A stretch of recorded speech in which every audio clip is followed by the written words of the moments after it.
Thank you, ladies. Thank you.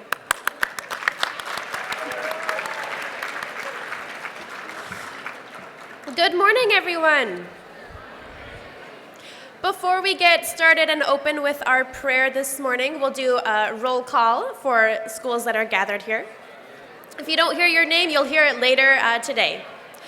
We have Our Lady Queen of Peace Church, St. Paul's High School, Cristo Rey Milwaukee, Regis Jesuit High School, Holy Trinity Catholic Church, Marquette University High School, Walsh Jesuit High School, Stewart Hall High School, Gonzaga University, Rockhurst University, Xavier College Prep High School, Lemoyne College, Notre Dame High School San Jose, Villanova University, Canisius College, University of Scranton, Campion College, University of San Francisco, Presentation High School, Manhattan College, Wheeling Jesuit University, St. Mary Student Parish, Loyola Academy,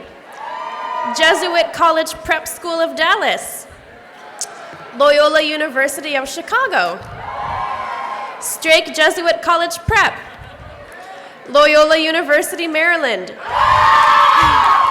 Cristo Rey Brooklyn High School, St. Joseph's Prep School, Notre Dame College, Cristo Rey Jesuit High School, Baltimore, Georgetown University, Magnificat High School, Regis University. And if you didn't hear your school's name and you didn't hear it last night, you will hear it later this afternoon, I promise. Okay, thank you, everyone.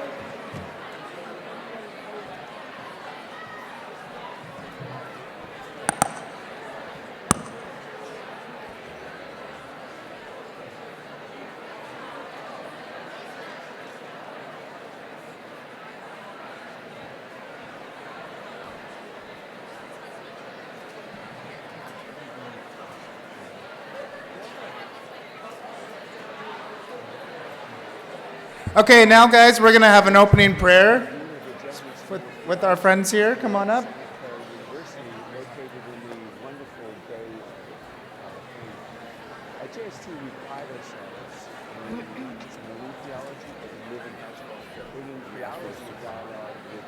So we're about to start the prayer. I know people are trickling in, but if you could all help with some silence, thank you. Hihani Washte. Good morning. In this time of prayer, we ask that you respect our culture and refrain from taking photos. Pilamayaye, thank you. Washikia Esperanza Hartman Imakiapi na Lakotia Wakian Hui Imakiapi Kishto. Yuhpe Elwati. My English name is Esperanza Hartman, and my Lakota name is Thunder Voice Woman. I live in Manderson, South Dakota. Washichia Tier Baird Imachiapi, Lakotia Along Gluhamani Imachiapi, Pahinsita Elwati. My English name is Tiara Baird. My Lakota name is Woman Who Carries Her Songs. I live in Porcupine, South Dakota. Washichio Ashley Ekafi Imachiapi, Lakotia Kamimi Laskoli Imachiapi. Na Owakbamni Awati. My English name is Ashley Ekafi. My Lakota name is White Butterfly Woman, and I live in Pine Ridge, South Dakota.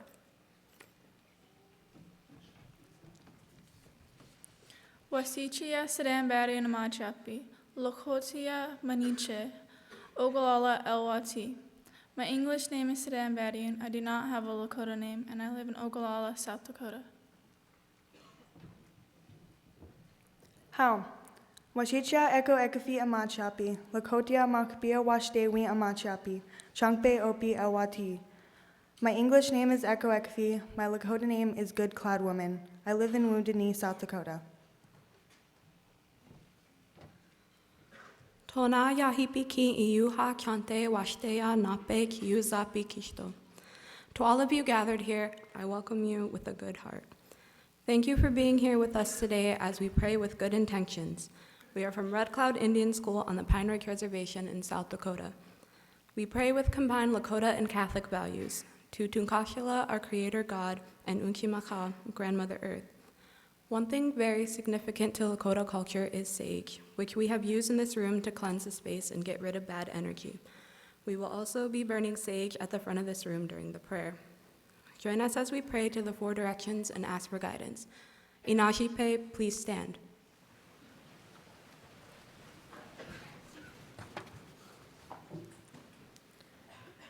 We now face to the west, or as we say in the Lakota language, Wiokbeata.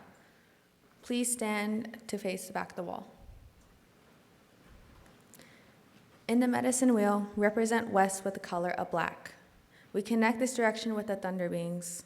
The thunder beings are important to us because the thunder beings' power is to bring new life. They come back every year to wake things up from hibernation. We now pray for power from this direction. Tingashila, wakia oyate ki, wicho ie unkiapi, na owo etunkupi, le na wakshakabiye, le oko ki unkawakapi, na blehe luumpiye. Grandfather, we pray to the thunder beings to have power with our words and actions. We pray for guidance and courage during this week.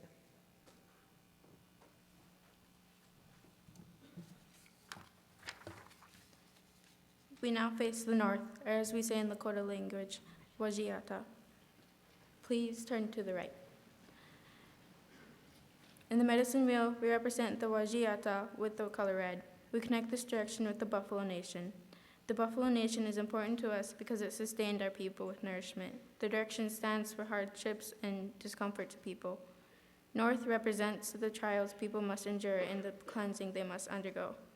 We now pray for the power from this direction. Tunkashila wo hankunkia unyakupi, na washage wo hankunkia unyakupi na iha, wachinya yapi cha washage na jipi. Creator, help guide us in the right direction. Help make us strong as we go on this journey. Give us strength, guidance, and hope.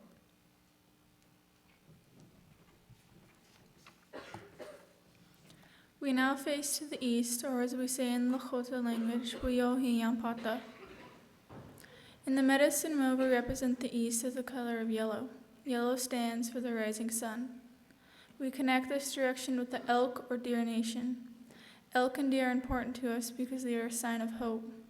We now pray for power from this direction.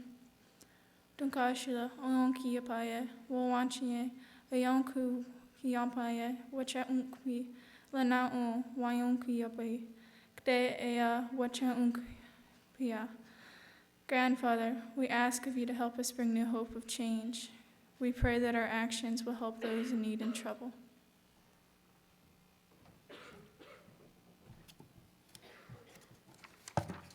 We now face to the south, or as we say in the Lakota language, Ito Kagata. In the medicine wheel, we represent the south with the color of white. We connect this direction to our relatives and ancestors. Our ancestors are important to us because they guide us in our actions and give us the wisdom we need. We now pray for power from this direction. Tunkashila, le okonki otakie ob on onkuyampi. Unchimpi na wash agu yampie, na wokshape, unkupie hechel, waki, juzeki, uglushtampikte, wanchink sapi, uyampie, na unka wakapie. Grandfather, we ask our relatives to be with us during this week and to give us the strength and wisdom we need to accomplish our goals. We also ask for protection and clear hearts and minds.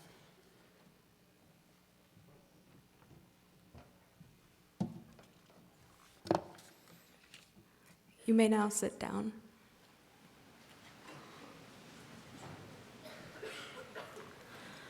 The last known man to have power from all 4 directions was Nicholas Black Elk. He was a Lakota man who practiced both traditional Lakota and Catholic ways. He was a man who stood with his people in the face of injustice at a time of uncertainty. His cause for canonization was just opened on October 21st. servant of God, Nicholas Black Elk, pray for us. I will be singing since it is a duty of my Lakota name, Along Glohamaniwi. This translates to woman who carries her songs. I was given to the name at a young age by spirits. My name gives me a duty which is to carry all our traditional songs for remembrance. I will be singing a 4 Direction song called Tatu Dopa Aloha. The song is asking our grandfather and grandmother Earth to listen to our prayers. After the song, we will all finish with the traditional closing of a prayer by saying Midakue Oyasi, meaning we are all related. Inajipe, please stand.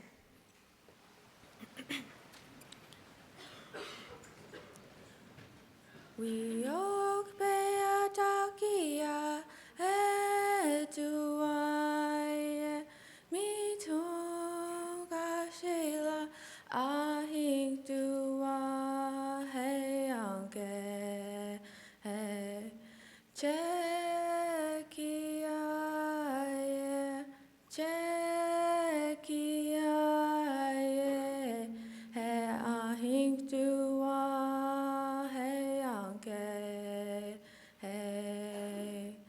Wazia takia etuai ni tunga shila ahing tua he anke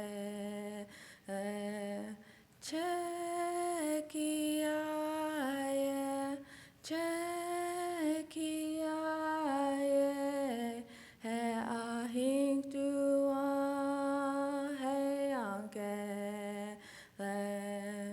we all habatakia etuai ni tunga shila ahing tua he anke le chekia chekia he ahing tua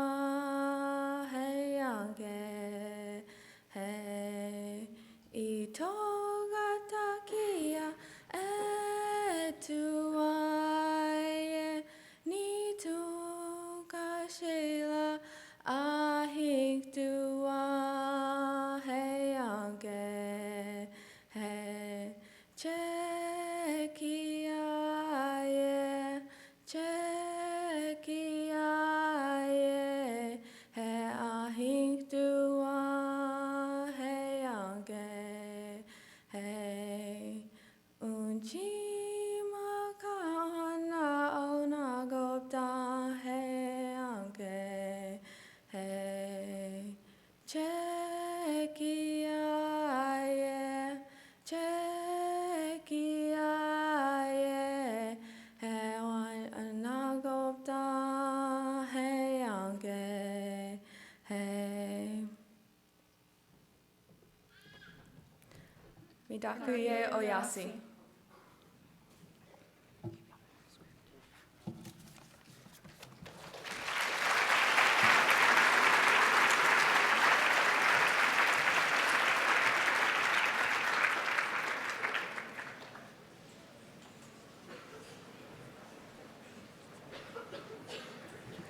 Thank you very much to our friends and students at Red Cloud School for opening our morning with such beautiful prayer and reflection. As we begin today, we have the privilege of hearing from 2 speakers who will be speaking with us one after the next this morning. The first is Delton Utsi, a senior at St. Louis High School. He'll be speaking with the title, Sailing the Unknown Sea of Sonder. Our second speaker will be Laura Bopp, graduate of University of Scranton, and she'll be speaking on A Leap of Faith. So please welcome our first speaker, Delton, to the stage. Thank you very much.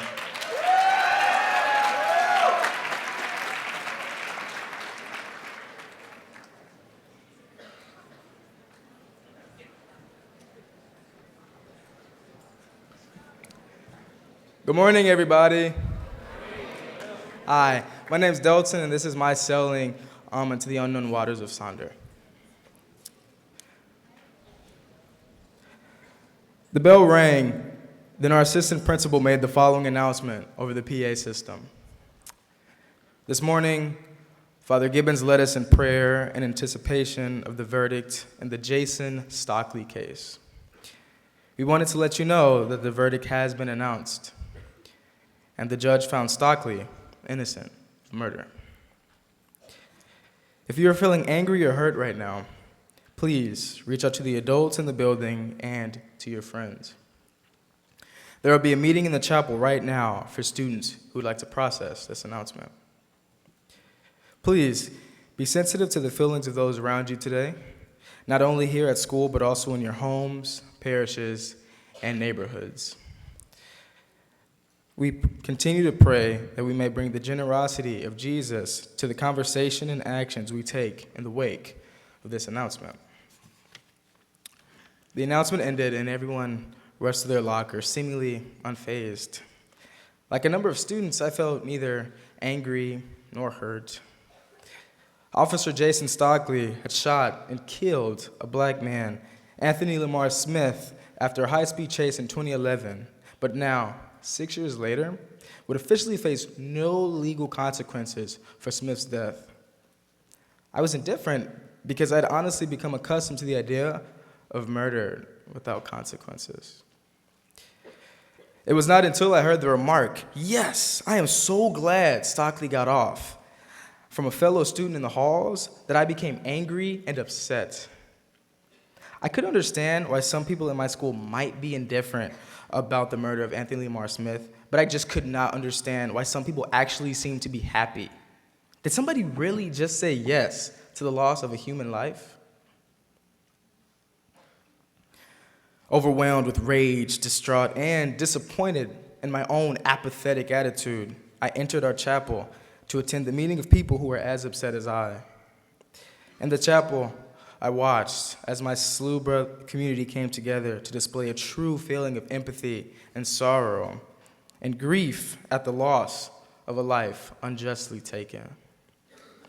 The fallen tears and the gut-wrenching gasps of my fellow SLU brothers and teachers fueled the passion in my heart to do something. I decided to make use of my feelings, so that night I went to join the protests.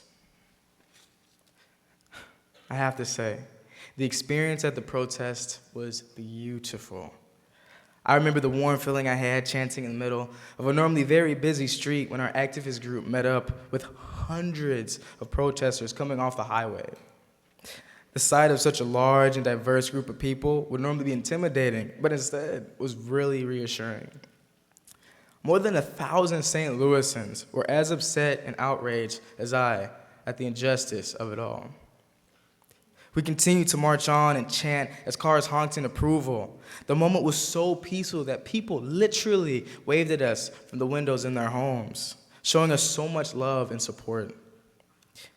Once we made it to our destination in the middle of a very affluent neighborhood in St. Louis, we sat silently on the ground in the center of the street for 6 minutes to draw attention to the 6 years that this case had gone completely unnoticed.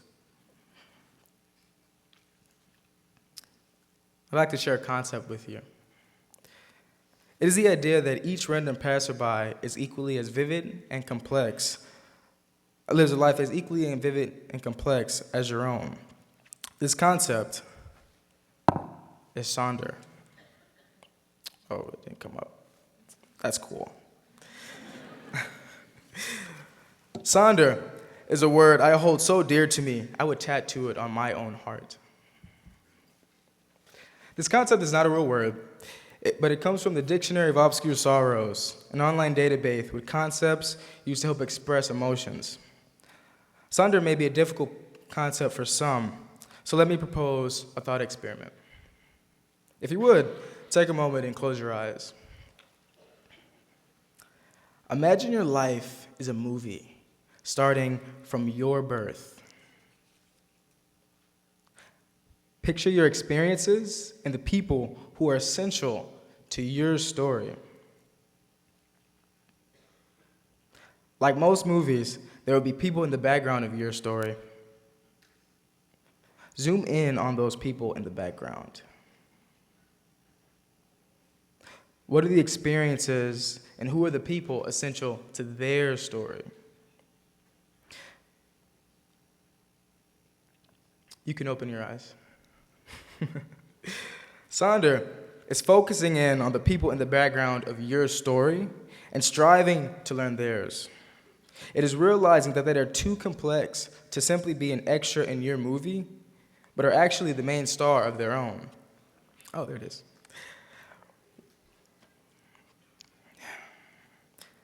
When I came home from the protests that night, I watched the news and saw a mob of angry people attacking the house of the mayor.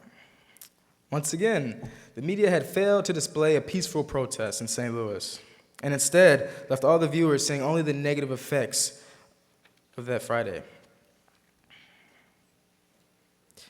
I almost cried as I watched all the beauty, love, and peace I had experienced with my community go completely unrecognized. I refused to accept defeat, and instead saw Sonder as a way to experience my life in my country and my city. Because of Sonder, I see Anthony Smith as more than some urban drug dealer or criminal who deserved to be gunned down by police. Through the lens of Sonder, I understand that what he did deserve was not death, but life and a chance to be understood by Officer Stockley. He had a family who loved and cared for him like many of us do. Anthony Lamar Smith was complex. Officer Jason Stockley is complex as well. Honestly, in my own experiences as a young black male, I have to say it is hard for me to relate to a white police officer because I am legitimately afraid of them. I have seen all the worst aspects of police officers on TV and social media that only reinforce my bias against police. I find myself worrying that police will see me through the lens of stereotypes and will end up shooting me dead because they fearfully mistook my graphing calculator for a gun. It took my rolling deep into the concept of Sonder to understand that Officer Jason Stockley is a person too. Just as Anthony is too complex to be labeled as a black criminal, Jason Stockley is too complex to merely be labeled as some white racist. I still struggle with understanding Jason Stockley, but I recognize that while I cannot excuse Jason's murdering of Anthony, I can at least understand that just as Anthony is a product of a system that has disenfranchised and disadvantaged his community, Officer Stockley is a product of a system that has cultivated his pervasive cultural implicit bias. Thank you, Father Massengale, for that phrase. Officer Jason Stockley is complex, and his story deserves to be understood as well. As attendees of the Ignatian Family Teaching for Justice, I feel we are all called to leave the shores of comfort and row into the deep, unknown waters of Sonder. We must dive deep below the surface of petty labels and stereotypes that polarize us and find our way into the complex world that is human dignity and deeper understanding. Ideals of simplicity and complicity get us nowhere, but Sonder can lead us to magis. It is here, at this teaching, that magis meets justice. As Pope Francis tells us, magis is the fire and fervor in action, awakening those who lie dormant. At first, I was indifferent, and my heart was dim, but with the spirit of Sonder and Christ, the fire in my heart grew. Once we can see the value and the beauty of each life, we can light the dim flames of all those who lie dormant, and as a result, go forth and set the world on fire with the flame of equity, justice, and love. Thank you for your time.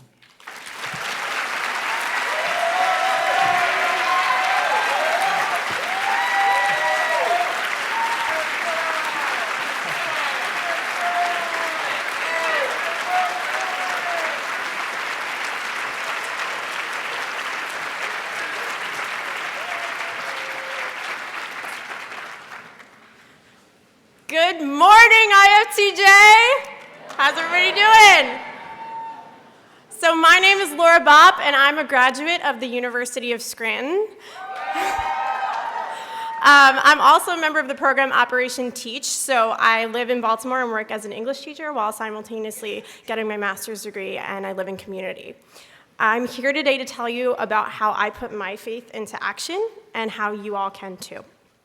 So, I have been coming to the teach-in for the past few years, and this weekend has made such a significant impact on my life. I sat here in the same seats as all of you, and I listened to these incredible speakers who amazed me with all that they had done to work for justice. The first year I attended IFTJ, I heard a lot about the criminal justice system and the challenges faced by inmates. One speaker in particular, Sister Helen Prejean, touched me the most when she quoted the Bible saying, "I was in prison and you came to me." She explained how that verse should be taken literally and described how she found herself working with inmates. I left IFTJ feeling like there was something I needed to do to put that verse into action in my own life. At the time, I was studying to be an English teacher and decided to take my existing talents in writing and teaching and combine them with my newfound interest in the prison system. I returned to Scranton and started a literacy program for female inmates at the county prison. The program is called LEAP, which stands for Literacy, Education, and Advocacy in Prison. I chose this name not only because of the appropriate acronym, but also because of two phrases I would always use when recruiting student volunteers. The first thing I would tell them is that we were all taking a leap of faith together, since we really didn't know what to expect when we entered the prison. The second thing I would use, the second phrase I would use, is that we were not taking a step, but a leap outside our comfort zone. This year, we are talking about rowing into the deep and challenging ourselves to go beyond what we know and are accustomed to. LEAP helped both inmates and student volunteers to row into the deep together. We were all forced to let go of stereotypes and preconceived notions we had about each other. By writing together, we were able to let go of those labels and see the humanity that lies within all of us. I would like to point out that in the beginning, not everyone was as excited about my idea as I was. You can imagine my mother's concern when I called her up and said, "I'm going to prison." I spent a full year meeting with faculty members, students, prison staff, and others until the program finally became a reality. Even after the program started, we were faced with constant changes in the number of inmates at our meetings. Some days we would see 20 inmates, some days we would see 4. Each time we walked into the prison, we never really knew exactly what was going to happen. Most nights we laughed together, and other nights we cried as someone shared an emotional piece of writing. One night in particular, we were all completing a prompt that asked us to describe the prison classroom as a warm and welcoming place. Many inmates struggled to write anything, and most were only able to come up with a sentence. As we began to share, one inmate's description in particular touched me. She wrote about the laughter and the smiles that filled the room each week at our program. She also talked about how she loved the smell of my perfume. I was confused because I wasn't wearing any perfume. But then I quickly realized she was talking about the smell of my soap. This conversation made me aware of just how many basic human rights inmates are stripped of every day. Simple things such as taking a shower and smelling fresh air are regulated and restricted. By creating LEAP, I sought to provide these women with just a little bit of freedom. The second semester of our program, we gave each inmate their own personal journal. This provided them with an outlet for writing outside of our program. The women were so excited just to have something of their own, and they would even ask us for homework assignments, which as a teacher, I do not get asked a lot. During the week, some of the women would take their skills, the skills that we practiced in our session, and they would continue developing their stories until they saw us again. We were all humbled and fulfilled by the experience, and I would not be the person I am today without LEAP. This program has had such a profound impact on my life. But what I really want to focus on today is you. I have been in your shoes, and I know how awesome it is to be sitting here at IFTJ. You leave here feeling inspired and passionate and touched by the stories you've heard. So my question is, What are you going to do about it? When we leave here and get back to our busy lives, it's easy to forget what we learned this weekend. It's convenient to go home and say, we'll do something about it next year, or when we graduate, or after we get a stable job. At the time, I wanted to do just that, but there was a passion inside of me that wouldn't go away. I was just a college student who left here thinking, I should do something about that. And after a year of hard work, I made my idea into a reality. You can do the same in your communities. It doesn't matter if you are a high school student or a college student or a graduate. What matters is that you care about the injustices that you see and that you try to do something about them. What matters is that you take the gifts God has given you and you use them to row into the deep. The teaching is not designed to just be an annual event that you attend and forget about. It is meant to be a weekend of sharing ideas and learning new things that lead you to work for positive change. If we don't do anything about the issues we discuss, we are failing to put our faith into action. Now, you do not need to go to prison. You do not need to start a program, you just need to do something. Maybe it's starting a campaign or a fundraiser, or maybe it's going out and educating the members of your community about on an issue that interests you. I encourage you to use the motivation you feel after you leave here. Keep up with the people you came here with. Remind each other of the conversations and ideas you had while you were sitting in this building. You have the power to be change makers. You have the strength to row into the deepest waters. Thank you so much.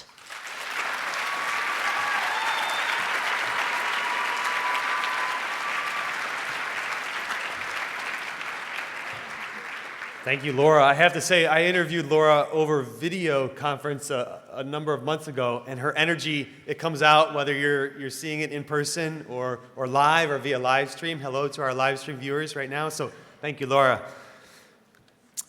Remember yesterday when I was up here and I asked you to turn over your program book and look at that wonderful list of sponsors on the back? Everybody do that again. Look at that wonderful list of sponsors who helped make this teach-in possible. We're going to take a few seconds to invite a couple of those sponsors up to share a little bit about their work. So we're going to hear from our friends at the Jesuit Volunteer Corps. And so I'd like to invite Jesuit Volunteer Corps President Tim Shriver up here. Tim. Okay, we'll come back to Tim. I'd like to invite, we'll come back to Tim in a second. Tim, if you're in the room though, if you can come up here. Let's invite up Daniel Cardoza from Ethics Merch. Daniel, come on up.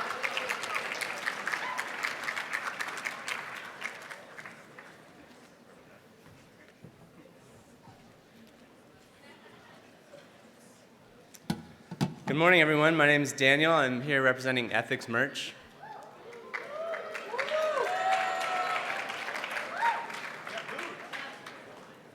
Sounds like I got some boos out there. Actually, asked some people to boo. They didn't do a tremendously great job, but maybe some of you heard them. That's to demonstrate the power of our collective voice. Sometimes we don't really consider what we can do together. We think about what we can do individually. So what we do at Ethics is we work on sweatshops. And when people think of sweatshops and fair trade, they think about usually walking into a store, an H&M or a Gap, and figuring out, who's the worker at the other end of that supply chain on that T-shirt. But actually, it's our collective actions that can make the biggest difference. So that's my message here this year at IFTJ, is that it's the purchasing power of the movement collectively, of your Ignatian family here, that's going to make the biggest difference on sweatshops, not actually what you do when you go into a retail store. So I know a lot of really great work is going on your campuses around the issue of fair trade, but there's really an opportunity to take the next step. So I'd like to invite you all to consider joining your fair trade clubs on campus and to think about your connection to that worker, that human being across the world, whether it's in Nicaragua or Honduras or China or Indonesia, who's actually sewing that garment that says your school's logo across the front? Do you have an obligation to that individual? And if so, think about stopping by the ethics booth or talking to your campus ministry about what can be done about that situation. Thanks very much and have a great day.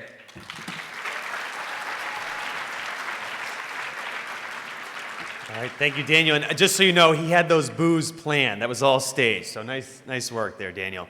All right, next we're going to see a brief video from our friends at the Jesuit School of Theology at Santa Clara University.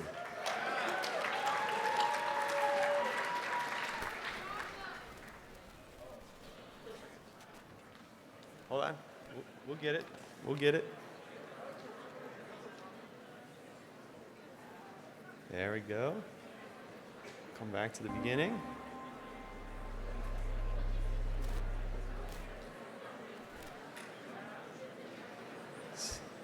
There we go. O'Brien, I'm Dean of the Jesuit School of Theology here at Santa Clara University, located in the wonderful Bay Area of California. At JST, we pride ourselves in not just learning theology, but living it, bringing theology in dialogue with the important questions and needs of today. We do this as a community of professors and students, Jesuits, lay people, other clergy, and others from other religious orders. This is a dynamic and exciting place to learn theology. Hi, my name is Meka Heffelfinger, and I am a first-year Master's of Divinity student here at JST. And one of the reasons why I decided to come to Jesuit School of Theology was because of its cultural diversity, and I wanted to immerse myself here with the many students from different cultural backgrounds. Mi nombre es Alejandro Báez, nací en México y crecí en Los Ángeles. Actualmente curso el tercer año en la maestría de divinidad. One of the great things about Jesuit School of Theology is that students, faculty, and staff are committed to a faith that does justice. Students participate in immersion experiences locally, like working at San Quentin Prison, the Children's Hospital, Catholic Work-It, and other shelters and institutions around the Bay Area. JST is also an exciting place to do theology because we are part of the Graduate Theological Union, a consortium of schools and institutes from other Christian religions and other religious traditions. And I really hope that you can consider coming here to JST, joining us here at one of our degree programs. Please consider stopping our booth where you can meet many students. Be courageous, just like Pope Francis says. All right. Thank you to JST. And now he's been lost, but he's found. Here is Tim Shriver, president of the Jesuit Volunteer Corps. Come on up, Tim.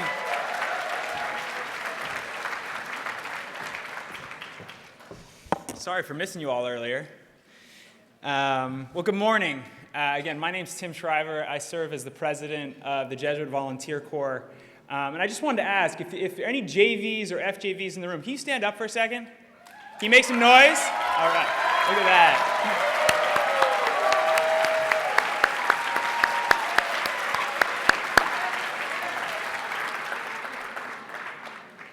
So many of you already know JVs or FJVs, but I'm excited to share with you a little bit more about JVC today. Here at the 20th Annual Ignatian Family Teach-In, we are challenged. We are challenged to ask ourselves, what does it mean to row into the deep? What does it mean for the magis to meet justice? Where am I called, and where are we called?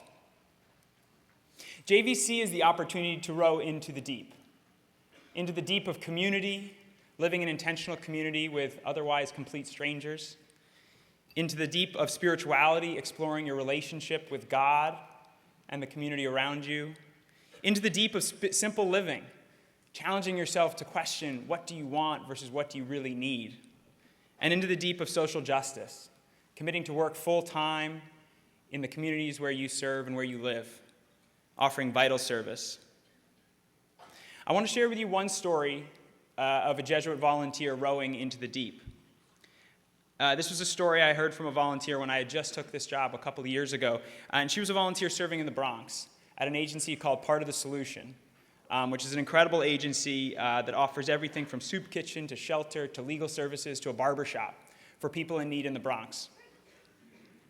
And this young volunteer had worked as a caseworker, was a caseworker and had been in her job for just 6 weeks. And she told me, Tim, I thought I knew something about social justice and about injustice and about poverty in this country. I spent all of college studying social justice and inequality. I went on service trips and participated in service efforts on my campus. But none of it could fully prepare me for my time here and for one moment in particular. She described how one day, just after finishing her training in her role, a woman about her same age walked in and sat down on the folding chair across from her desk with 3 kids in tow. The woman said, "There's no food left in our cupboards, there's no money left in my pocket, and I don't know where my kids' next meal will come from. Can you help me?" The volunteer told me, "I thought I understood. I thought I knew this stuff. I thought I had studied it enough.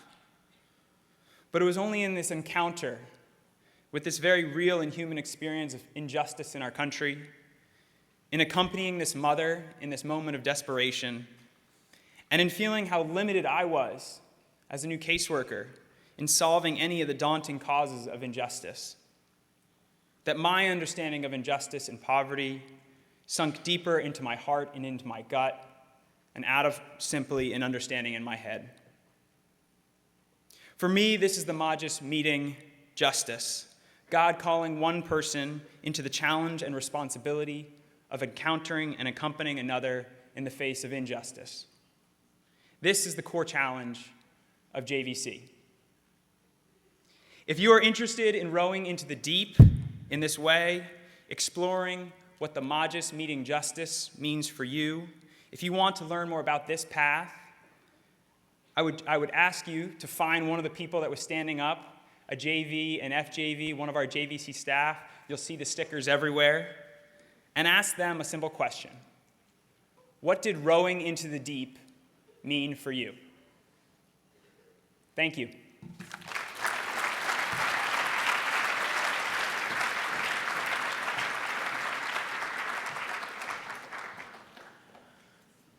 So let's take a moment of the music called Silence.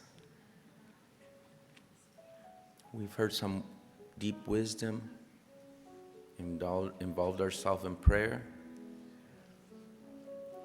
What comes up for us? Where is God calling me to row into the deep in my own personal community life? A couple minutes.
is God calling you in your personal community life to row into the deep. And thanks to Skyle Phillips from Loyola High School, Los Angeles.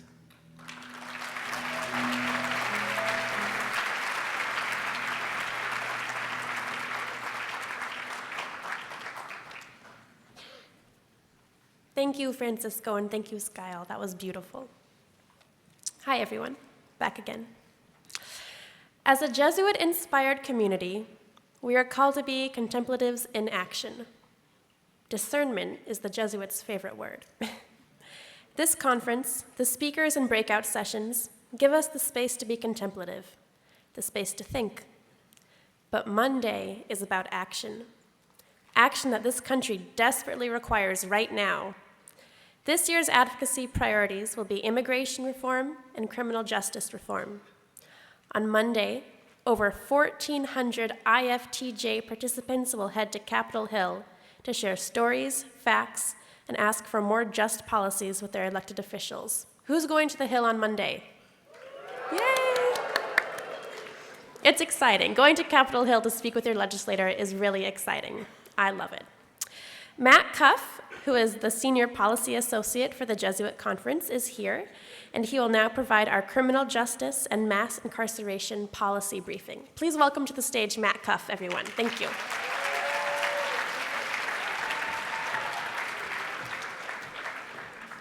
Well, good morning. So, in addition to working for the Jesuits, I went to a couple of Jesuit schools. So I graduated from Scranton Prep. Where are you at? All right, cool, awesome. And then I went to Fordham, and I graduated from Fordham University. Cool. Good. And so I'm just so grateful to be here, to be with all of you, to be with so many friends. This is actually my 7th teach-in now, which I was reflecting on earlier this week. You know, like many of you, I think I've been really inspired by what we've been hearing these past, yesterday, last evening from Father Massengale. But there was a moment before that when my boss, Father Tim Kosicki, challenged us all to think about, or reminded us all of Pope Francis's words that, you know, we're all sinners, right? And how we need to kind of tackle that. So I was thinking about that last night, and, you know, I thought maybe I'd open up today by telling some stories. Delton did a great job, Laura did a great job of sharing some stories. So I want to tell two stories real quick that, well, one is really a confession, and the second is really an observation that I think will set the stage for our conversation around policy. So first, I had a chance to visit Rikers Island last year, I think it was at this point. Now, all of you have an idea of what Rikers Island might be, but not many of us have actually been there. And so in the build-up to this visit, I was talking to friends, to family, and they're like, oh, you're going to Rikers? Oh my God, that's crazy. I mean, are you scared? Are you worried? What's that going to be like? You know, and in my mind, despite knowing realities about our criminal justice system, I still couldn't help but try and imagine what it was going to be like and who I was going to see. Knowing that Rikers is a place where a lot of people are simply waiting to be transferred upstate for crimes they've committed, murder, other violent crimes, things like that. And so in my mind, I had this idea of who I was going to see. So the day comes to go visit Rikers Island, and if you haven't gone before, the first thing you do, well, it's an island, right? So you stop at this bridge, and they check your IDs, and you turn over a lot of your personal items, and then you go across the bridge, and it's just covered in barbed wire, this island. It's just barbed wire everywhere.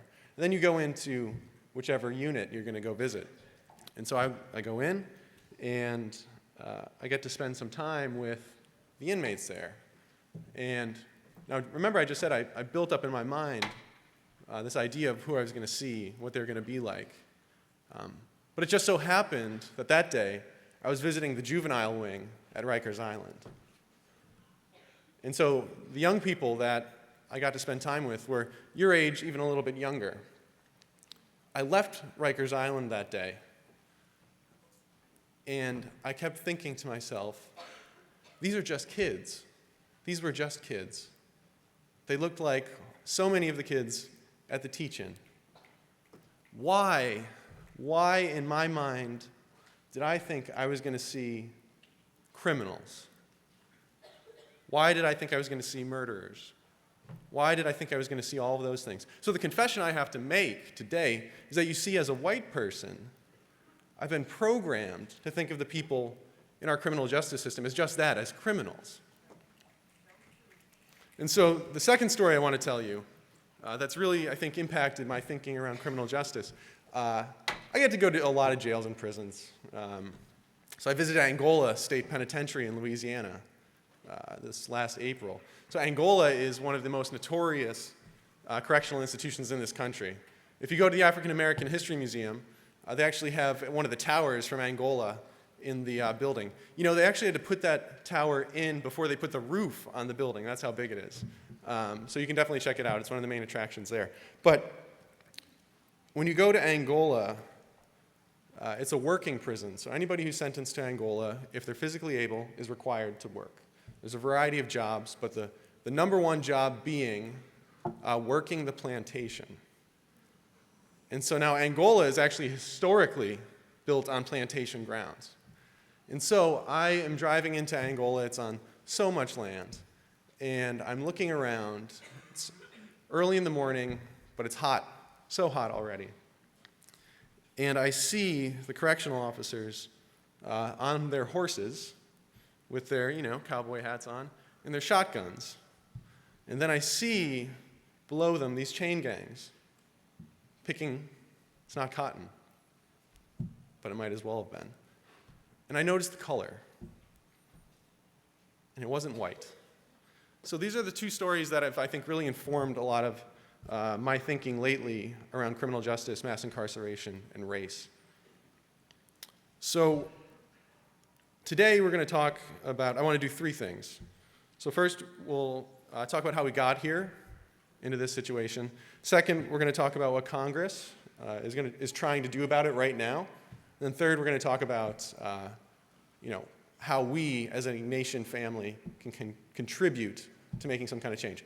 But since it's early in the morning and I'm pretty boring, I thought we would start by watching a video that I think from The Atlantic that I think demonstrates this in a very visual, powerful way. So let's turn to the video. Means that we've got a very high rate of incarceration historically, comparatively, and the other thing is the rate of incarceration is so high, so socially concentrated, that we're no longer incarcerating the individual, but we're incarcerating whole social groups. The rate of incarceration now is about 5 times higher than it was historically. Historically it was 100 per 100,000, now it's about 500 per 100,000. If we look at prison, if we add jail to that, it's about 700 per 100,000. Nowhere in the world incarcerates as much as we do. We've seen extremely high rates of exposure to the criminal justice system for African American men with very low levels of schooling. So if we think about black men who were born in the late 1970s and who are growing up through the American prison boom of the 1980s and the 1990s, the chances that they're going to serve time in state or federal prison if they dropped out of high school is about 70%. So going to prison for that group of black men with very low levels of schooling, that's become a normal life event. And that's really only happened in the last 10 years. We're at this point now where there's about 1.2 million African American children with a parent who's incarcerated. That's about 1 in 9. The research shows the kids who experience parental incarceration have diminished school achievement, they have behavioural problems, depressive symptoms, acting out, and there's also evidence that these kinds of negative effects associated with parental incarceration are concentrated more among boys than among girls. And there's a very real risk here that incarceration becomes an inherited trait. The underlying issue is we've chosen prison as a way to respond to that problem of crime.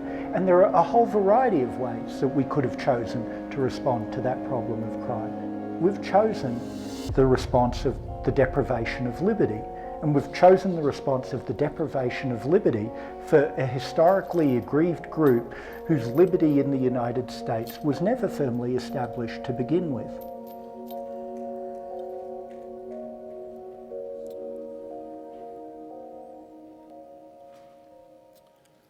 So as you can see, that video doesn't pull any punches.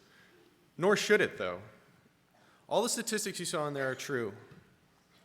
All the suffering individuals, families, and communities behind those numbers are real. What we're talking about here is mass incarceration. The legal scholar and author of the award-winning book, The New Jim Crow, which I imagine many of you have read,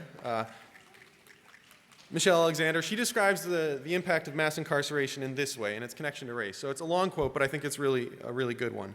So she says, in the era of colorblindness, something that Brian Massingale spoke about last night, it is no longer socially permissible to use race explicitly as a justification for discrimination, exclusion, and social contempt. So we don't, she says. Rather than rely on race, we use our criminal justice system to label people of color criminals and then engage in all the practices that we had supposedly left behind. So today, she says, it is perfectly legal to discriminate against criminals in nearly all the ways that it was once legal to discriminate against African Americans. Once you're labeled a felon, the old forms of discrimination, employment discrimination, housing discrimination, the right to vote, denial of education, denial of food stamps, and a variety of other public benefits, even exclusion from jury service, these are all suddenly legal now. As a criminal, you have scarcely more rights, she says, and arguably less respect than a black man living in Alabama at the height of Jim Crow. So she says, we have not ended the racial caste system in America, we have merely redesigned it.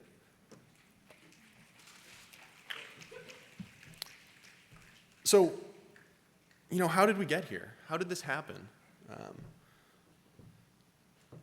I think we need to be honest and say that it was both political parties that led us here.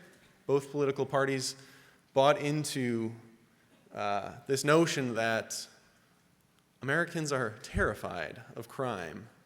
And when they mean crime, you know what that really means. And so trying to be tougher and tougher on crime. So here's a quote from a politician that I think many of us actually would love and support and respect a great deal. And this is something that he said in response to a perceived crime wave in the early 1990s. So when he was in the Senate in 1994, former Vice President Joe Biden described, I don't know if you want to do that once I read this quote. He said, when describing what the Democratic Party was, the liberal wing of the Democratic Party, so not even the moderate wing, the really progressive wing of the Democratic Party, this is what Joe Biden said. Let me define the liberal wing of the Democratic Party. The liberal wing of the Democratic Party is now for 60 new death penalties. The liberal wing of the Democratic Party has 70 enhanced penalties. The liberal wing of the Democratic Party is for 100,000 new cops. The liberal wing of the Democratic Party is for 125,000 new prison cells. And I love Joe Biden. I'm from Scranton, after all. So, but I bring up that quote not to pick on Democrats, not to pick on Joe Biden, but to tell you that both parties are to blame for this problem.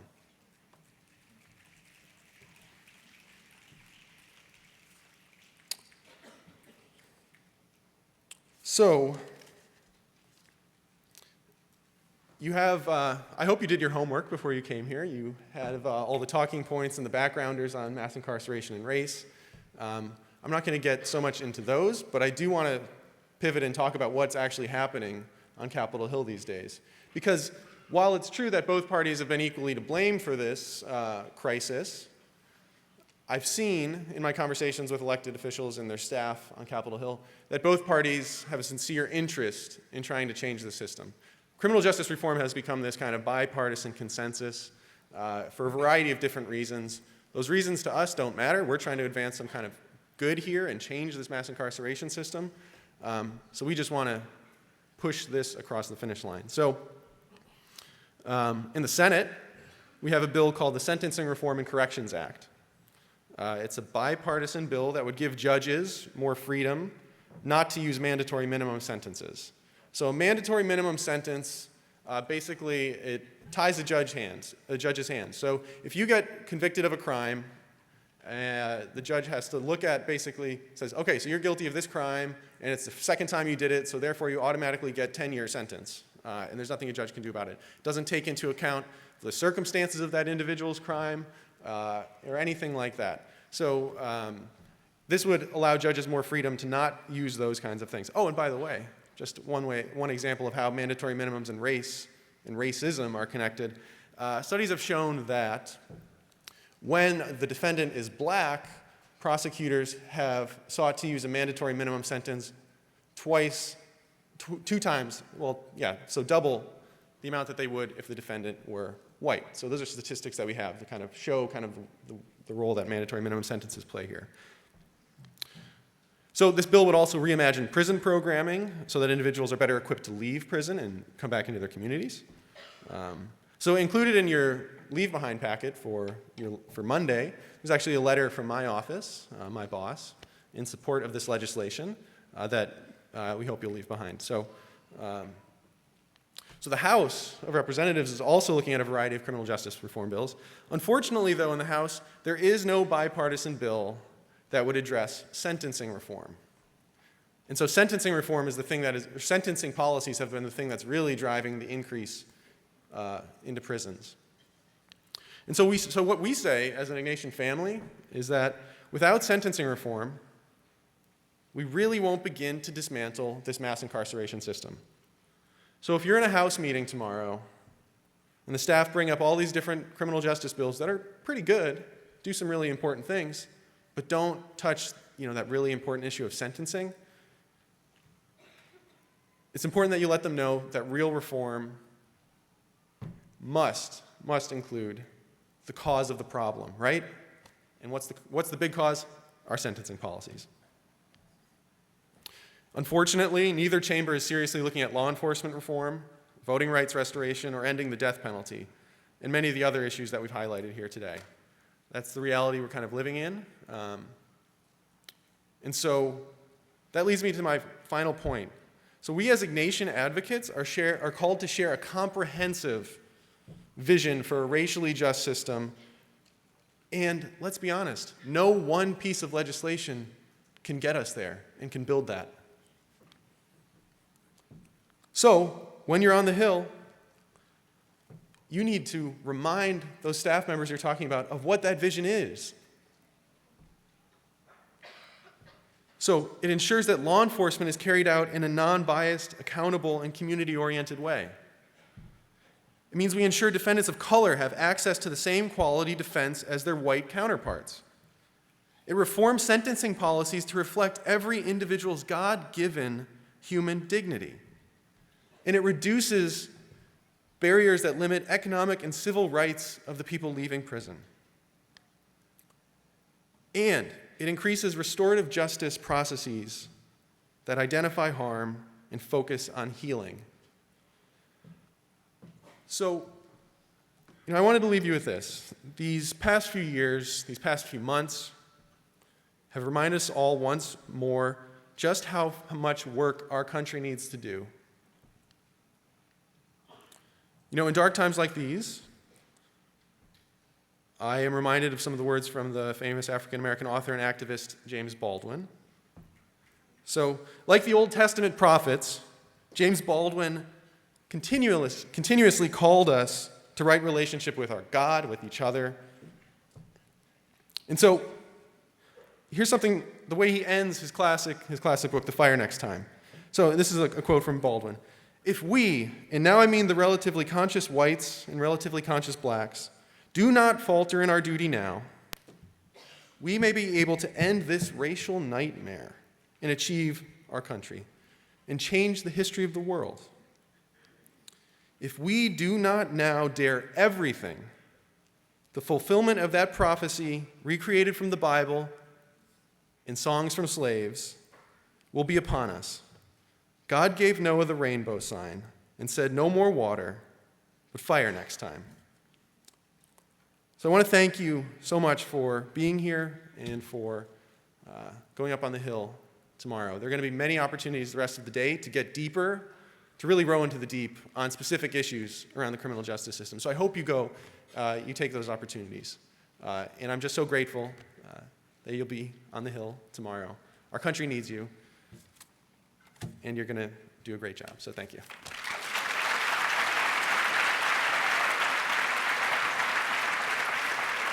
Thank you, Matt, for helping us understand in more depth the intersection between race and criminal justice, between racism and our criminal justice system. Before we have our next speaker, we want to take a moment to just process all of these things we've heard. And so Francisco is going to lead us in a song so we can just reflect for a moment of stillness. Thank you.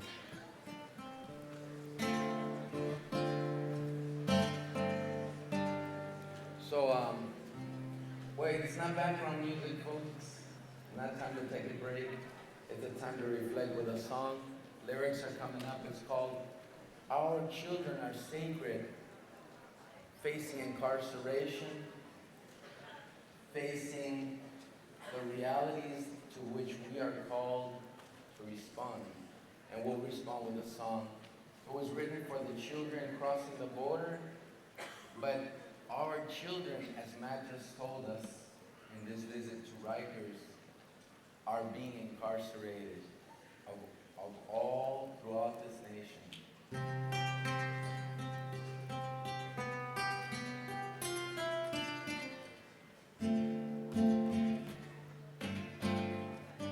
Goes. Our children are sacred, nuestros niños son sagrados. Our children are beautiful, bellos son. Our children are gifts, son el regalo más amado.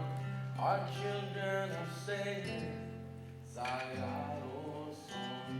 So you choose if you want to say it in Spanish or English. Ready?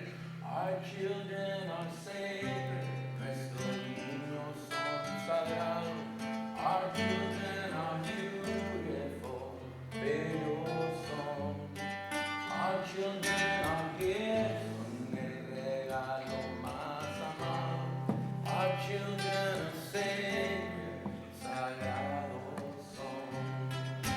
Ya que están cruzando fronteras, ya que están trayendo la verdad, son la voz de Dios y nuestra conciencia, pues por la violencia cruzando están. Our children are saved, nuestros niños son sagrados. Our children are saved, bellos son. Our children are gifts, son el regalo más amado. Children sagrados son, and here they come, eyes wide open to the violence we have caused. They come bearing gifts for a better tomorrow, healing the sorrow, bending hearts. Together, our children are saved.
We welcome and embrace the family and give them the love. We declare sanctuary, yeah. Building bridges, not a wall. Sanctuary, yeah. We all belong to the earth. All children sacred, yeah. Sagrado son. Sagrado son. One more time, sagrado son. Sagrado son. Como eso vamos a cuidarlo. Quererlos, amarlos, sagrados.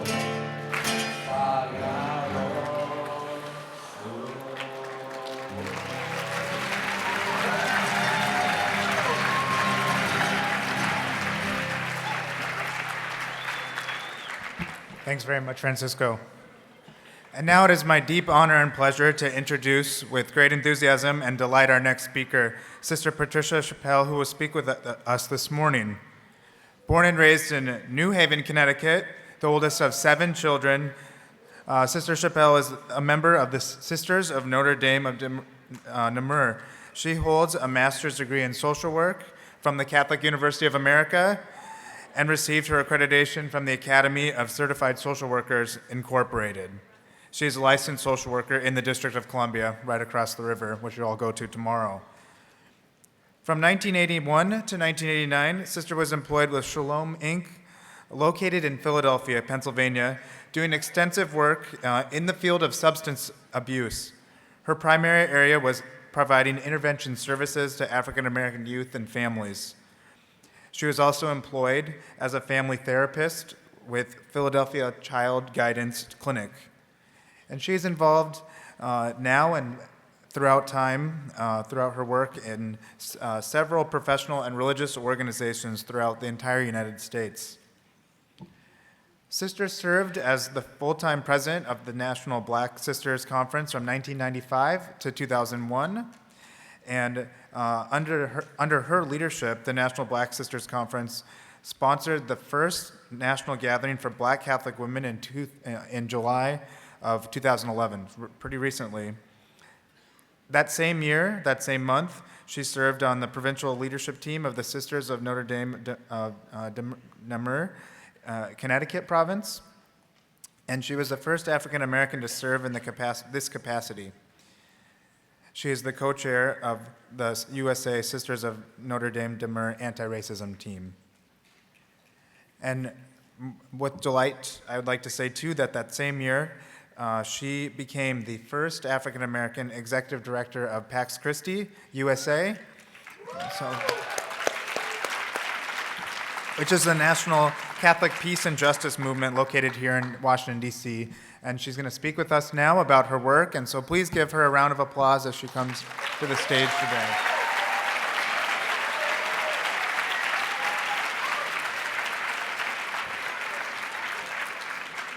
What up, what up, what up?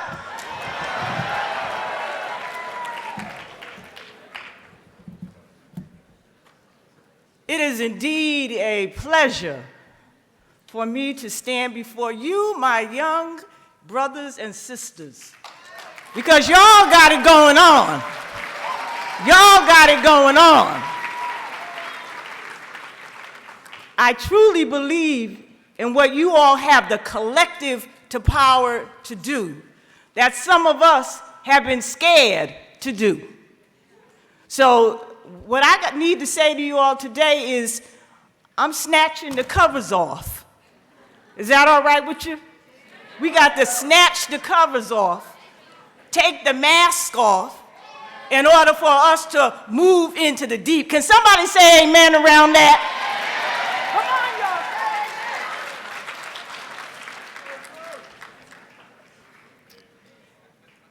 And I just need to say a shout out.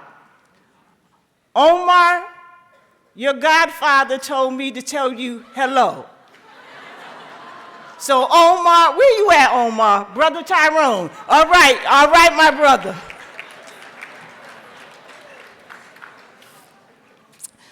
Rowing into the deep, Magi meet justice, peace building, and Pax Christi USA anti-racism work. The decision, my brothers and sisters, to go into the deep, as highlighted in the title of this year's Ignatian Solidarity Network, is one that definitely requires preparation beforehand, the ability to live with the grace and treacherousness found in the deep, the knowledge that one is taking a huge risk, the maturity to adapt to the changing tides, the courage to face the ambiguities of the unknown, and the realization that your life and the lives of those on board with you will most likely be transformed and consequently will never be the same. Y'all got that? If you're going to choose to go into the deep, your life will never be the same. One thing is sure, you do not go into the deep rowing a small, fragile boat propelled by one or two oars, for it is not a seaworthy vessel when confronting the obvious and hidden dimensions of the deep. I'm delighted to have been invited to share with all of you Pax Christi USA's journey into peace building and our work towards dismantling racism. Allow me a moment to verify briefly who and what Pax Christi USA is. For number one, we are a section of Pax Christi International. We are the oldest, largest, nonviolent peace with justice movement in the Catholic Church. We claim that, y'all. Others can duplicate, but we authenticate. If you can't say amen, say ouch. In the US alone, we reach over 500,000 Catholics, and we are active on various social media, our website, our blogs. We network with many other Catholic coalitions, ecumenical and interfaith groups who are about peace with justice. Pax Christi USA, we have 4 major priorities that we are about: the spirituality of nonviolence and peacemaking, disarmament, demilitarization, and reconciliation with justice, economic and interracial justice in the United States, human rights, and global restoration. Now, these initiatives, my brothers and sisters, they have been agreed upon and affirmed by our National Council well over 20 years ago, long before I became the executive director of Pax Christi in 2011. Of course, of those years, emphasis was clearly on what I would say 3 of the 4 initiatives. And those initiatives took shape in terms of we have programs, we have statements, we have publications, we have prayer, study, and action guides. One initiative, however, I need to be truthful, one initiative was, so to speak, underdeveloped. And that one is the economic and interracial justice in the US. That's the one that I believe has been given the least amount of attention within Pax Christi USA. However, when the National Council and the Search Committee offered me the position of executive director, they knew full well that interracial justice was near and dear to my heart, and that the membership of Pax Christi USA was going to begin to hear more about this particular initiative, as well as raising up the other three. So like I said, they knew full well that if I was coming on board, that was where my passion was going to be. Somebody say amen. For if ever there was a journey into the deep, my sisters and brothers, the work of anti-racism is just that. Racism, as I understand from my experience and training, is personal racial prejudice plus the misuse of power by systems and institutions. I'm going to say it again in case y'all are sleeping up in here. Racism is personal racial prejudice plus the misuse of power by systems and institutions. Y'all got that locked in? Good. The history of the United States, the country I love, we love enough, we need to be critical of this. For the history of racism in the United States is a long, rich, and sick history as it relates to racism.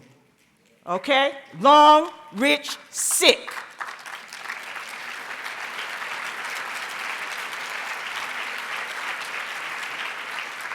And you know, let me not get it twisted up here. I know that I'm coming to share, and I realize what I got to say, I may never be invited back, but you know something? It's all good. It's all good. I done been run out of a whole lot of places.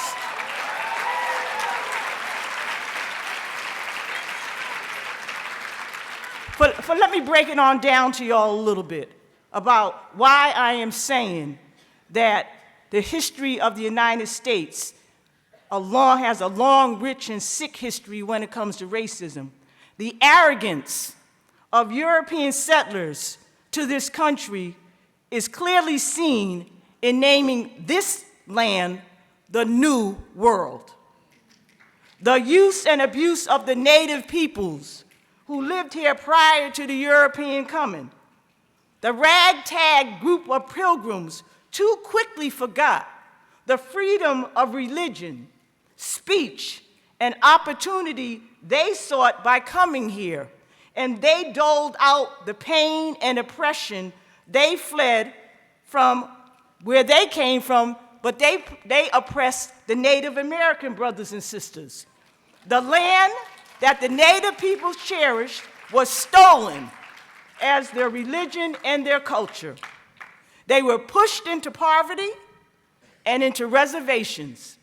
Their children were stripped of their innocence by abuse, torture, and, quote, re-education. And the treaties that were entered into in good faith with our government, even today, are being disrespected, discarded, and put aside in the name of progress and greed.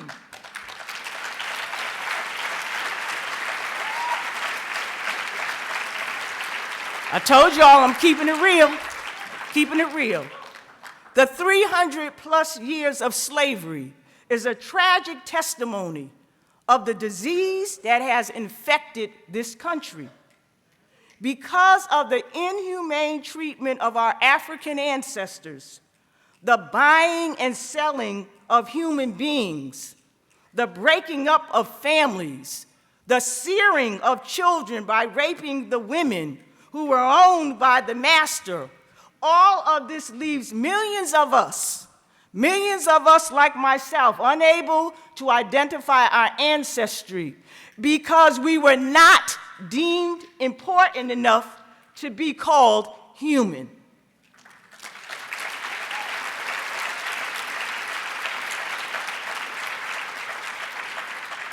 When the settlers needed a system of railroads, bridges, roads, and subways, our government promised citizenship to Asian people if they would come to do the building of our infrastructure, only to exclude them when the work was done, strip them of their naturalized citizenship, no longer allowed to own property, and their assets were seized and given to whites. Japanese Americans fared no better when forced to live in concentration camps, euphemistically called war relocation camps in 1942. Our Mexican brothers and sisters working as domestics and agricultural workers were unable to access Social Security. They were forced into dire poverty, had no medical benefits, and soon realized they had no human rights or due process under the law. And today, many of our brothers and sisters still do not. All of these human beings of African ancestry, African American ancestry, Caribbean ancestry from Jamaica, Haiti, the islands, Latinos from Mexico, Latin America, Asians from China, Japan, Korea, Native Americans, Indians, Middle Easterners, all of these can be defined as people who form communities of color, who have endured and continue to live with the oppression that is ingrained in the psyche of the dominant white culture.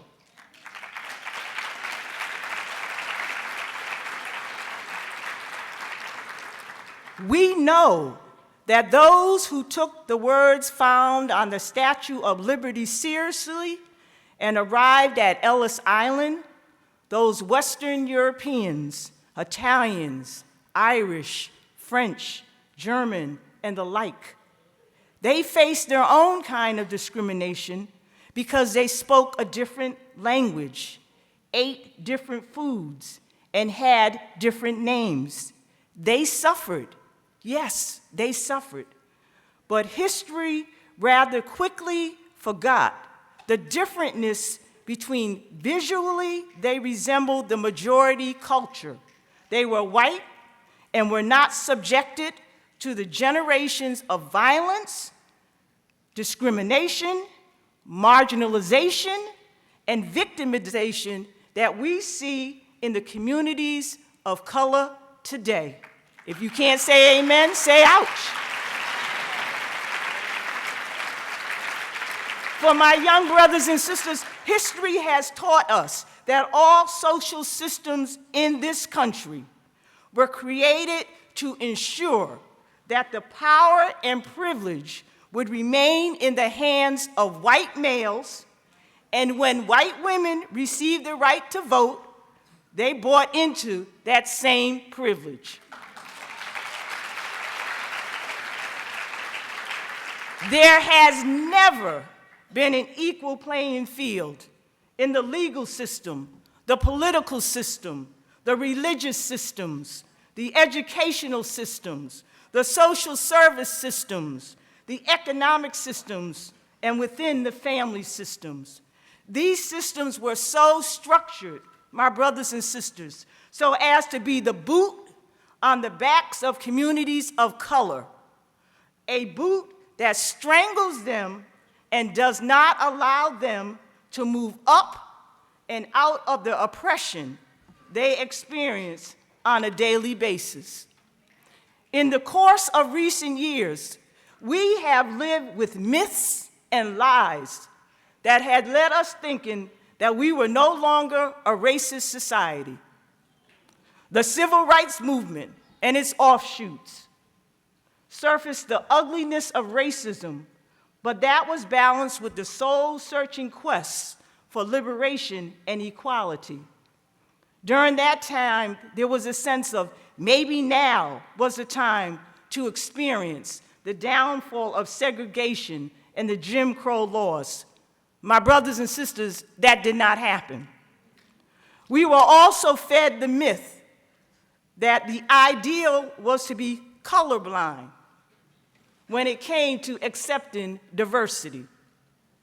We are all one was preached from pulpits and platforms, while our actions failed to match the rhetoric that was trying to convince us that we were living in a post-racial world. And perhaps the biggest myth of all was that once we elected an African-American president, that we had made it, that we had crossed over, that there was no more racism in the United States. Our proof was in the White House.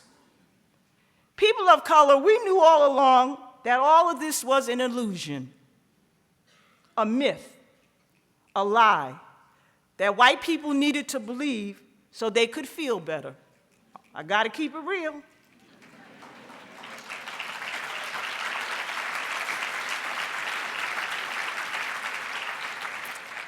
What had changed is that the ugliness of racism was just under the surface and subtle.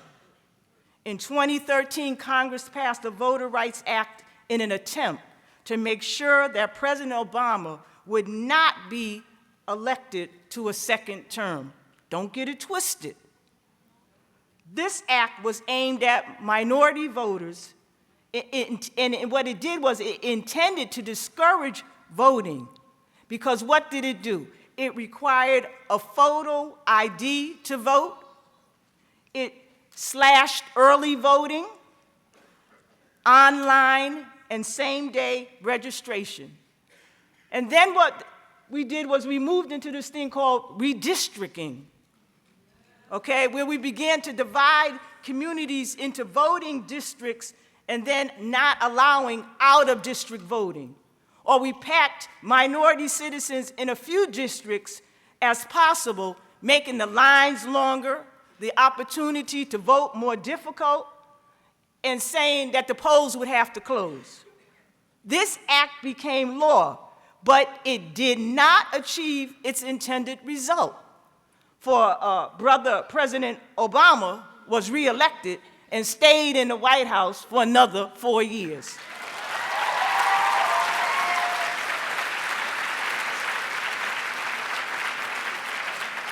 Another example of systemic racism is the mass incarceration of black, brown men, women, and juveniles on drug charges that their white counterparts have money to pay lawyers for and to get them off. And lastly, according to the Center for Disease Control and Prevention, the opioid addiction among black and Latino populations has been dramatically increasing for the last 3 years with little to no outcry. Now that this addiction has hit the folks in the white suburbs, it is being called an epidemic.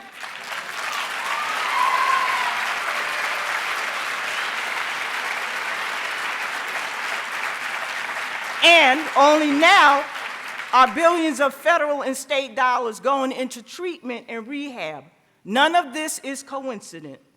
It is systemic racism being played out on a grand scale, and you and I and we must see it for what it is.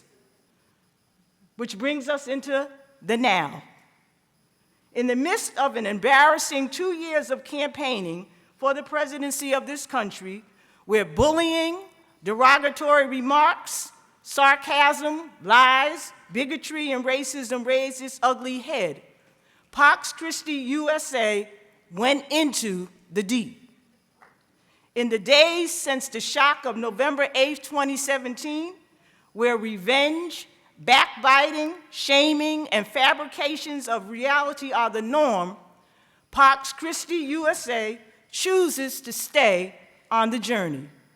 For racism is no longer under the surface. It is no longer dormant. It is blatant all around us. It is the face of white nationalism, Our work has brought us into parishes, colleges, high school, interfaith groups, ecumenical coalitions, organizations, and communities of women religious. Pax Christi, we have done one-day workshop, parish retreats, weekend-long seminars, 8-day retreats. For going into the deep of racism at times is not all welcoming nor appreciated. During our trainings, we present a wall of history with marker points of history of racism and the history of resistance. Few quibble with the historical evidence. However, things get tense when we ask the question, how have I or we been complacent with America's original sin, as Jim Wallace so aptly calls racism? In answering the question, there is no way around confronting the racial oppression that those of us who are people of color have internalized. Because we, as people of color, we have internalized some of this racism and oppression. Neither is there a way around confronting the racial superiority that those of you who are white have internalized. Y'all with me? All right, okay. In plumbing the depth of these two questions, we have to leave our comfort zones. We have to look at our shadow sides. We have to move away from what is safe to what is redemptive. However, we enjoy being ignorant. For being ignorant, it is safe. Claims of not knowing aid and abet abusive systems of power that rely on complacency to keep going. Claiming ignorance comes from a position of naivety, but from a position of power and the desire to maintain that power. I'm comfortable and I'm staying where it is safe. Feeds the fragility of whiteness. For white supremacy is a belief system and a power system that sustains white privilege and maintains racial oppression. Look at what happened in Charlottesville and elsewhere. The journey into the deep that Pax Christi USA invites people to is to right relationships and to the formation of the beloved community. It is an invitation and a plea to make connections with what is happening now in this country. There is but one common thread woven around the immigrant and refugee communities, the DACA and the Dreamers, the same thread that weaves through the environmental degradation of our people and with the slow and sometimes not consistent relief efforts of the recent hurricanes, where the toxic wastes are dumped and where water and still is infested with lead. The same thread connects those men and women affected by Middle Eastern travel bans, our Muslim brothers and sisters. The thread around those most likely to be subject to police brutality and violence is the same one that is wrapped around those incarcerated and on death row. And the same thread is around those women and children caught in the nightmare of human trafficking.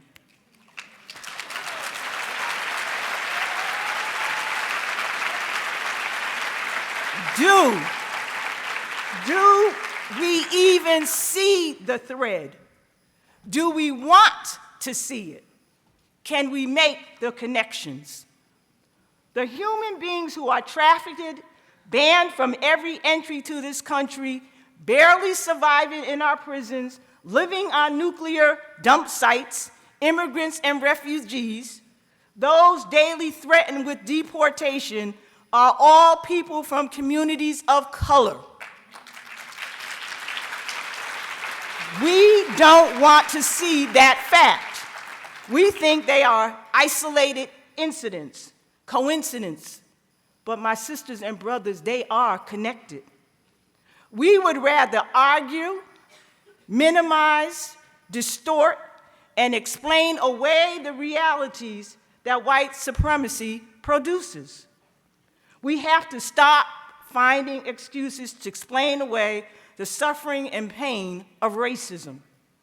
Make the connections, see the intersectionality, see the raw misuse of power. Our failure to make the connection means that we continue to the complicity, hate, and violence that racism breeds. This is the pushback that Pax Christi USA faces on a daily basis because of our commitment to dismantling racism within our organization and beyond. My brothers and sisters, we cannot heal what we cannot own. And we all need healing. All of us up in here need healing. We cannot be in right relationship with each other if we cannot be open and transparent. We cannot form the beloved community if we are frightened by conflict. The work of Pax Christi USA is based on the life, death, and resurrection of Jesus the Christ, whose words were neither neutral nor detached. Lift the broken and forgotten. Feed the hungers of the human heart. Be gentle with those who grieve. Liberate those unjustly bound. Let your heart be broken by suffering, your own and that of others. Our Catholic social teachings put our work into perspective and into a larger context. For our Catholic social teaching says, we exclude no one from your circle of solidarity and equality. Believe in the human dignity of all life, even the most offensive, undeserving, and unpleasant. Embrace the common good and have a heart for everyone.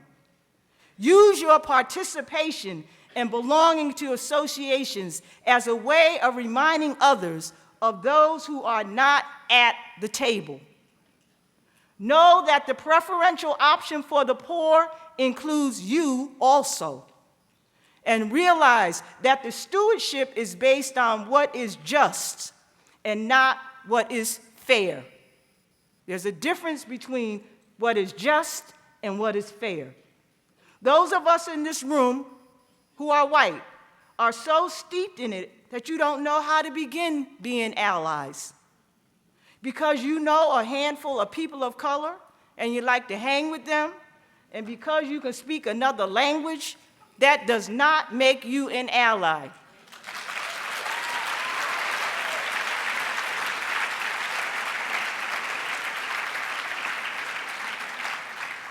Because you like our food, because you like our dance, because you like the way we wear our hair, because you like our swag, does not make you an ally.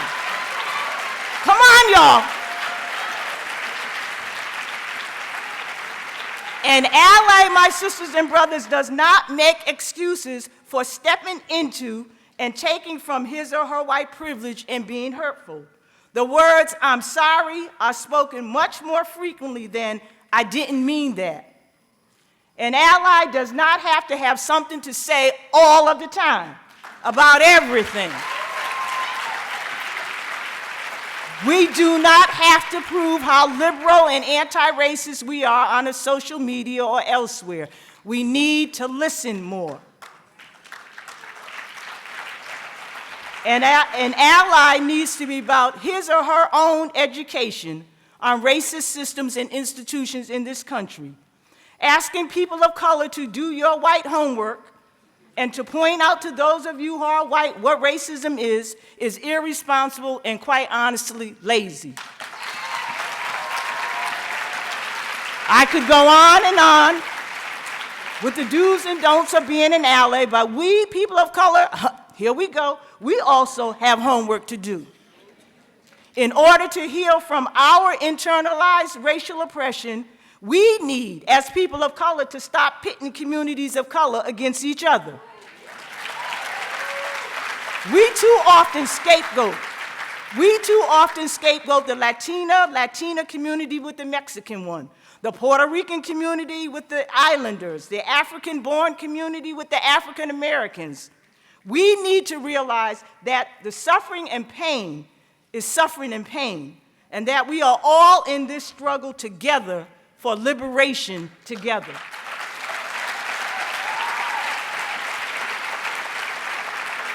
In order to heal, we need to share our stories with each other and with our white brothers and sisters. But to share our stories, we need a safe place to be vulnerable and honest. We need people to really listen to us and respect our experiences with silence and deep empathy. Something happens when both speaking and listening is reverenced. It is a sacred moment. It's a transformational moment. It is not merely a kumbaya moment or a peek into a pain of another. It is the beginning of being in right relationships with each other. In order for people of color to heal, we have to find respite from the exhaustion, weariness, and violence of living as marginalized people in this world. We need people who look like us to nourish us, to affirm us, to support us, so we can go back into the trenches and work for liberation. No offense, but there are days when I cannot spend another moment with white folk.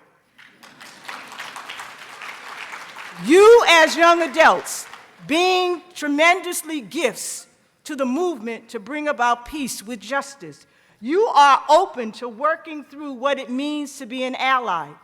You have an energy and a passion for justice. You have the ability to speak up and show up. And in addition to asking lots of questions, you also have the ability to do critical social analysis, to look at things with a critical eye and feel deeply when justice is denied. Journeying into the deep is the work of a lifetime. It is neither a fad nor a whim. It is not for the faint-hearted, nor the whiner, nor the one looking for instant gratification and immediate results.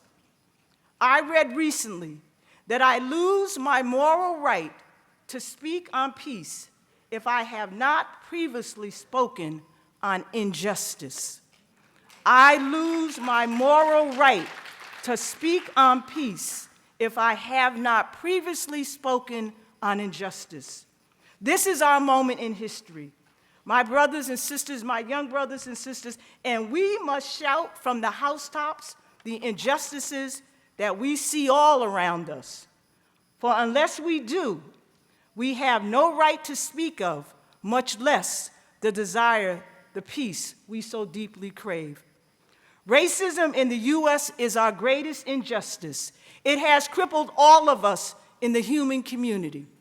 It is our national disease and in our collective DNA.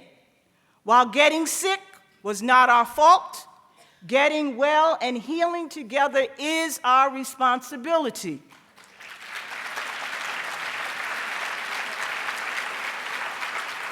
Dismantling racism is something we must do together. Peace building is something we must do together. We build two-way bridges to form the beloved community, not walls. We support and affirm one another, not dictate. We lay claim to our innate goodness, ours and that of the other. So in closing, I want y'all to do a couple of things. One, I want y'all, when you get back home, to check on your campus to see if you have a Pax Christi USA chapter. If you don't, you need to get on it. And then in closing, I wish us all the moral courage to speak up. I wish us all the passion to show up. I wish us all the empathy to keep up. And I wish us all the humility to look up, for as leaders of justice, like the stars, you will shine forever. Peace, and I'm out.